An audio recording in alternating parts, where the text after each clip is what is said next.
हेर्नु त साथीहरू, म त आज कहाँ आइपुगेको छु सुलुलुलु गर्दै। सो साथीहरू, आज चाहिँ म रेडी भएर निक्ले झोला सोला बोकेर। अब चाहिँ म यसो ऐनामा पनि हजुरहरूलाई देखाउने वाला छु, हे हे म को हो भनेर हेर्दैछु। अनि त्यसपछि चाहिँ लाग्यो झोला बोकेर।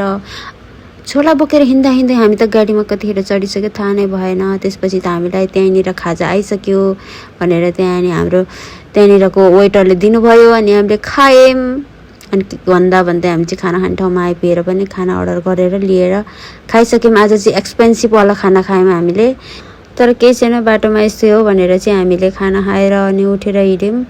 अनि बाहिरतिरको यसो देखाइदिउँ न त भनेर देखाइदिएँ होइन। अनि हाम्रो चाहिँ गाडी हो भनेर देखाएको थिएँ। भन्दा म चढेर कतिखेर बाटोतिर पुगिसकेछु कि। अनि हजुरलाई चाहिँ ठाउँ बाटो देखाउँदै आएको थिएँ।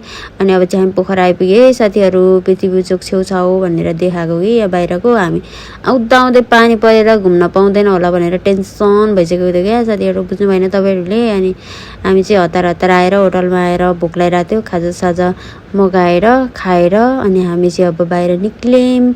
कहाँ हो भनेर देखाउँदाखेरि त हामी त पोखरामा आइसकेको रहेछ साथीहरू होइन। अनि फेवाताल पनि देखाउनुपर्छ तपाईँहरूलाई भनेर म चाहिँ गएर हतार फेवातालको भिडियो बनाइहालेँ।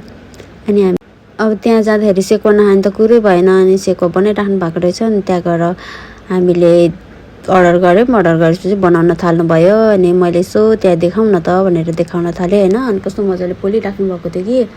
अनि हामी चाहिँ त्यहाँ बसिरहेको थियौँ, कतिखेर आउँछ भनेर होइन। अनि हो अब चाहिँ मैले पनि पोल्नुपर्छ भनेर मैले चाहिँ अब सुरुवात गर्नेवालामा छु कि साथीहरू।